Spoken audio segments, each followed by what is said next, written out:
Hello everyone, and welcome to my BNB CBS Gossip 24 channel. Hope's world fractures in a single, breath-stealing instant when the question slips from her lips, half disbelief, half denial. "Deke, you have a child?"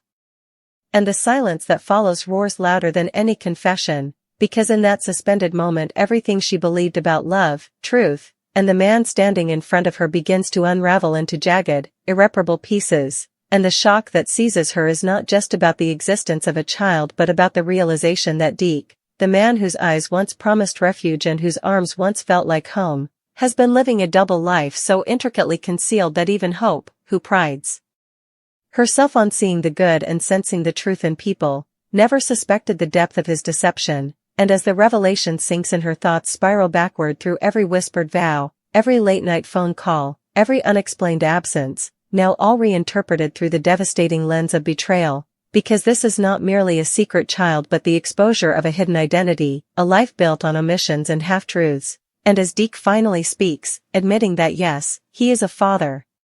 the words land like blows, each syllable stripping away another layer of illusion, and Hope's heart splinters under the weight of it, not only because she feels lied to but because she feels foolish for loving someone so completely while never truly knowing him. And yet the pain deepens when the next truth emerges, the mystery wife, the woman whose existence was never even hinted at, the marriage that rewrites everything Hope thought she understood, transforming moments of intimacy into stolen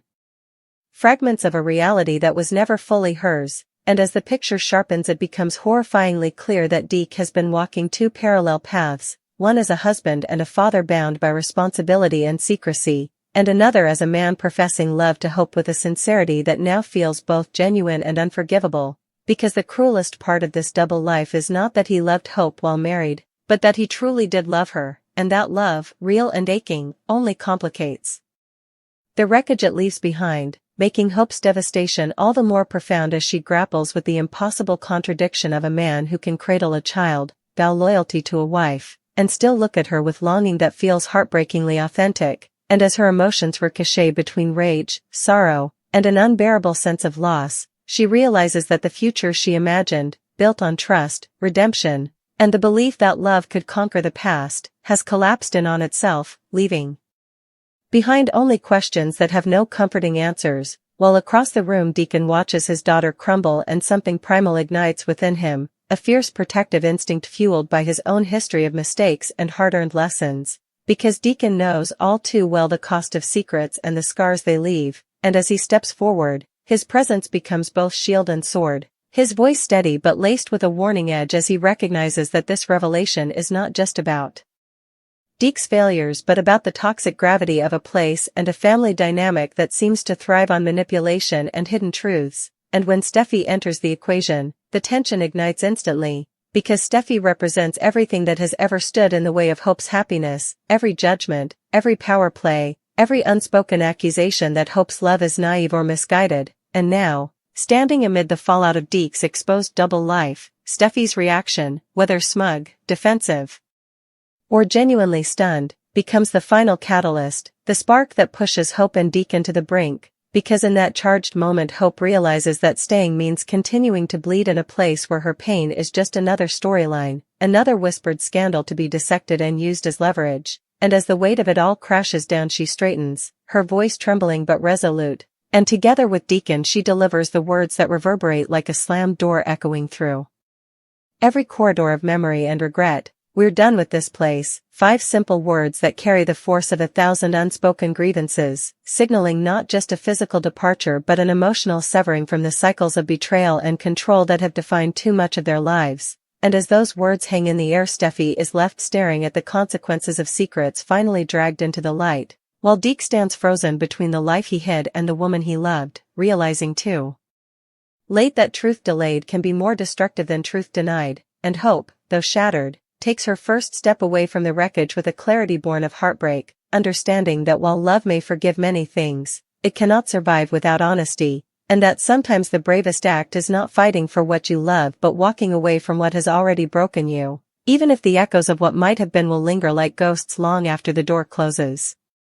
The silence after those 5 words stretches unbearably long, thick with consequences that no one present is ready to face, and as Hope turns away, The strength in her posture is almost cruel in its contrast to the storm tearing through her chest, because leaving does not mean the pain disappears, it only means she refuses to let it define her any longer, and with each step toward the door memories surge forward uninvited, flashes of laughter, stolen kisses, whispered promises that now feel like artifacts from another life, and behind her Deke finally moves, calling her name with a desperation that cracks his voice, a sound so raw it nearly stops her in her tracks, because despite everything, despite the lies and the betrayal and the unbearable shock of learning he is not only a father but a husband bound to a woman who lived in the shadows of his confessions, she still recognizes the man she loved in that voice, and that recognition is its own kind of torture, forcing her to confront the most painful truth of all, that love does not simply vanish when trust is destroyed, it lingers, aching and unresolved, demanding to be acknowledged even as it must be abandoned, and Deacon senses this hesitation instantly, placing a steady hand on Hope's arm, grounding her before doubt can creep back in, because he knows how easy it is to confuse familiarity with safety, how tempting it is to believe that love alone can redeem a man who has not yet learned how to be honest, and as he guides her forward his gaze flicks briefly to Deke, filled not with triumph or cruelty but with a weary understanding, the look of someone who has stood on the wrong side of truth before and paid dearly for it, silently communicating that this moment is not about punishment but about accountability, and as the door closes behind Hope and Deacon the sound reverberates like a final verdict, leaving the room stripped bare of illusions, and Deke sinks into the weight of what he has lost, realizing that in trying to hold on to everything, a wife, a child, a lover, he has fractured the very foundation of his life, and now must face the wreckage alone, while elsewhere Hope exhales for the first time since the revelation, the breath shuddering as if her body is only now catching up to what her heart has endured, and she leans into Deacon's presence, allowing herself a moment of vulnerability because even strength needs refuge, and Deacon, ever the flawed but fiercely loyal father, does not rush her, does not offer hollow reassurances, only the quiet promise that she will not face the aftermath alone, because he understands that this is not just heartbreak but a reckoning, a moment that will force Hope to redefine who she is and what she will no longer accept, and as they leave the building behind the air outside feels sharper, cleaner, almost shocking in its normalcy, as if the world has not noticed that her life has just been cleaved in two, and that realization stings, reminding her that healing will not be immediate or simple, that there will be nights when the truth replays itself in cruel detail, when she imagines the child whose existence rewrote her reality, wonders about the mystery wife whose face she cannot picture but whose presence loomed over every moment she shared with Deke, and questions whether there were signs she ignored, instincts she silenced because she wanted so badly to believe in the man he presented himself to be, and yet amid the grief a fragile clarity begins to take root, the understanding that deception, no matter how wrapped in affection or remorse, is not love's companion but its enemy, and that by walking away she has chosen herself in a way she never fully has before, while back inside the walls they left behind Steffy stands frozen, the echo of "we're done with this place" looping relentlessly in her mind, because those words are not just a rejection of a location but a condemnation of a culture that thrives on secrets and power, and for perhaps the first time she is forced to confront her own role in the endless cycles of conflict, the way she has justified control as protection and dominance as necessity, and though she would never admit it aloud, the sight of Hope choosing departure over destruction unsettles her deeply, planting an uncomfortable question she cannot easily dismiss: what if walking away is the only real victory? And that question lingers long after Hope and Deacon are gone, while Deke, left to face the consequences of his double life, finally allows himself to unravel, the carefully maintained composure collapsing under the crushing realization that the truth he feared revealing has cost him the one person who saw him not as a father defined by responsibility or a husband bound by obligation, but as a man capable of redemption, and now that belief is gone, replaced by the stark awareness that love, once fractured by lies, cannot simply be repaired with regret, and as days pass the fallout spreads outward, rippling through every relationship connected to the secret child and the hidden marriage, whispers giving way to confrontations, sympathy tangled with judgment, and through it all Hope maintains her distance, retreating into a space of reflection and healing that feels both lonely and necessary, because she knows that returning too soon would mean reopening wounds that have barely begun to close, and instead she focuses on rebuilding herself piece by piece, leaning into her values, her work, the quiet moments that remind her she is more than the sum of her heartbreak, while Deacon remains a steady presence, offering support without suffocation, pride without pressure, because he recognizes that this chapter is hers to write, and that growth cannot be rushed, and slowly, almost imperceptibly, Hope begins to feel the fog lift, the sharp edges of betrayal dulling into something she can examine without breaking, and though the future remains uncertain, she feels a renewed sense of agency, the knowledge that she can love deeply without losing herself, that she can walk away from what hurts even when it once felt like home, and that realization becomes her quiet triumph, a testament to resilience forged not in the absence of pain but in the courage to face it and choose differently. And somewhere in the distance the echoes of DEKE'S confession, of Steffi's stunned silence, of those 5 shocking words still linger, but they no longer define her, serving instead as markers of a turning point, the moment when secrets lost their power and a woman reclaimed her own, stepping forward not unscarred, but unbroken, ready to build a life grounded not in illusion but in truth.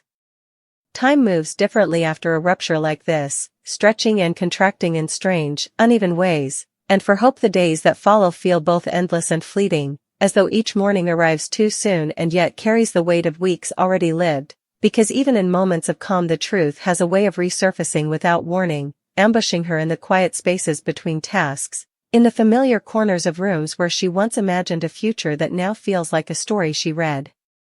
rather than a life she nearly lived. And yet there is something quietly transformative happening beneath the ache, a slow reordering of her inner world as she learns to sit with discomfort instead of running from it, to acknowledge grief without letting it dictate her choices, and in doing so she begins to understand that heartbreak, while devastating, can also be clarifying, stripping away illusions that once felt necessary but were never truly safe.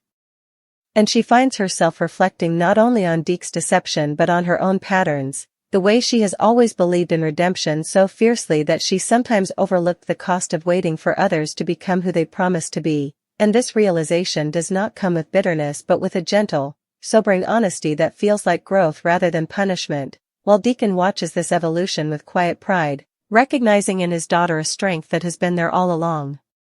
but is now finally being claimed, because he knows that choosing to leave, choosing to say we're done with this place, was not an act of escape but of definition, a line drawn not in anger but in self-respect, and as the initial shock fades the world begins to respond in predictable ways, questions, speculation, sympathy offered with varying degrees of sincerity, but Hope remains steadfast in her boundaries, refusing to let her pain become public property, understanding that not every truth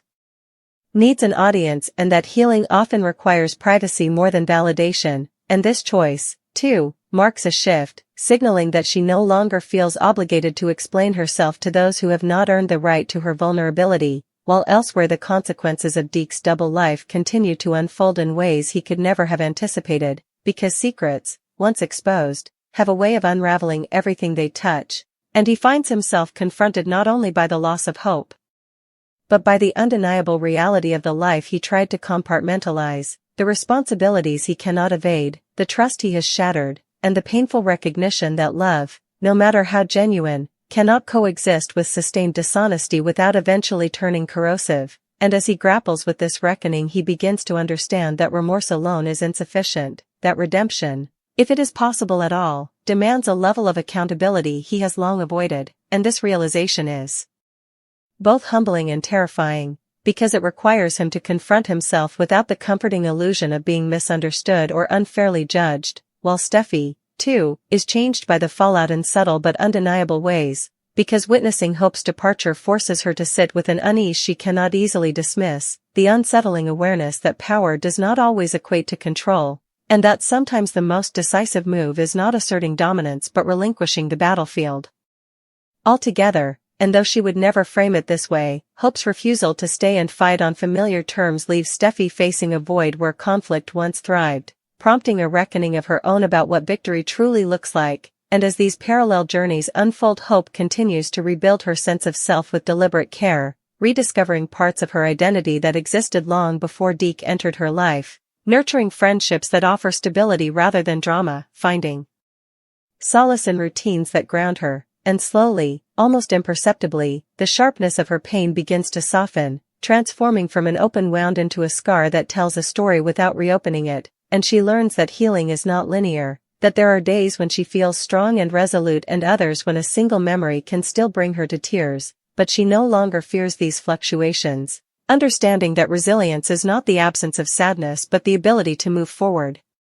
despite it, and in moments of reflection she acknowledges the child at the center of the secret with a surprising tenderness, recognizing that innocence should never be collateral damage in the wake of adult choices, and this compassion becomes another marker of her growth, evidence that her heart, though bruised, has not hardened, and this balance, between self-protection and empathy, between closure and openness, becomes the foundation upon which she begins to imagine a future unburdened by lies, a future where love is not something she has to interrogate for hidden truths, and as time passes the phrase, "we're done with this place," evolves in her mind from a declaration of departure into a mantra of intention, reminding her that she is no longer willing to remain in environments that thrive on secrecy, manipulation, or emotional scarcity, and this clarity influences her choices in ways both large and small, guiding her toward opportunities that align with her values, away from dynamics that feel familiar but corrosive, and though uncertainty still looms she finds comfort in knowing that uncertainty, unlike deception, at least offers honesty, and in this space of cautious hope she begins to trust herself more deeply, trusting that her instincts, once drowned out by desire and optimism, are worthy of attention, and that trusting herself is perhaps the most profound form of healing she can achieve, while in quieter moments she allows herself to grieve not only the man Deke truly was but the man she believed he could be. Acknowledging that mourning an illusion is still mourning, and that letting go of imagined futures is often harder than releasing real ones, and yet with each passing day she feels a subtle shift, a lightness born not of forgetting but of acceptance, and she understands that her story did not end with betrayal, that this chapter, painful as it was, has given her something invaluable, a clearer sense of who she is, what she deserves, and what she will no longer tolerate, and as the echoes of revelation, confrontation, and departure slowly fade into memory they leave behind not emptiness but space, space for truth, for growth, for a love that will one day arrive without secrets attached, and in that space hope stands steady, not untouched by what happened but transformed by it, carrying forward the knowledge that walking away was not a failure of love but an affirmation of self, and that sometimes the most shocking words are not the ones that expose a secret, but the ones that declare an ending, and in doing so, quietly, powerfully, begin something new. And as that new beginning slowly takes shape, hope discovers that growth often announces itself not with dramatic clarity but with subtle shifts in how the world feels, in the way her shoulders no longer tense when her phone buzzes unexpectedly, in the relief of not bracing herself for explanations that never fully make sense, and in the quiet confidence that comes from knowing she no longer has to compete with secrets she cannot see, because the absence of constant emotional vigilance is itself a kind of freedom, one she had not realized she was missing until it was finally hers, and this freedom allows her to breathe more deeply, to laugh without the undertone of uncertainty, to imagine possibilities without immediately questioning their stability, and she begins to recognize how much energy she once spent believing, waiting, and excusing, how love had slowly turned into labor without her fully noticing, and now, in the aftermath, she gives herself permission to rest emotionally, to exist without trying to fix or save anyone, understanding that love should expand you, not exhaust you, and this realization settles into her bones with a calm certainty that feels earned, while Deacon, watching from a respectful distance, sees the shift as well, the way hope carries herself with a steadiness that is not defensive but assured, and though he will always be ready to step in if she falters, he knows she no longer needs rescuing, only support, because she has already done the hardest part herself by choosing truth over comfort, and that choice continues to ripple outward, shaping her reactions, her boundaries, and her expectations, and even when memories of Deke resurface, as they inevitably do, they no longer carry the same power to destabilize her, because she has reframed them not as proof of failure but as lessons learned at great emotional cost, lessons that now inform her future rather than haunt it, and she accepts that some questions will never be answered, that some explanations will remain incomplete, and that closure is not something another person gives you but something you claim when you stop waiting for what will never come, and this acceptance is not resignation but release, a conscious decision to stop reopening a door that has already closed, and as weeks turn into months hope begins to sense a quiet excitement returning, Not tied to romance or validation but to possibility itself, the simple anticipation of a life shaped by intention rather than reaction, and she understands now that walking away was not the end of her story but the moment she reclaimed authorship of it, choosing to write the next chapters with honesty as her non-negotiable foundation, and while the scars remain, they no longer define her, serving instead as reminders of her capacity to endure, to learn, and to choose herself without guilt, and in this space, unpredictable, imperfect, but real, hope stands grounded, no longer stunned by secrets or shaken by revelations, but guided by a clarity that promises whatever comes next will be built not on illusion, but on truth.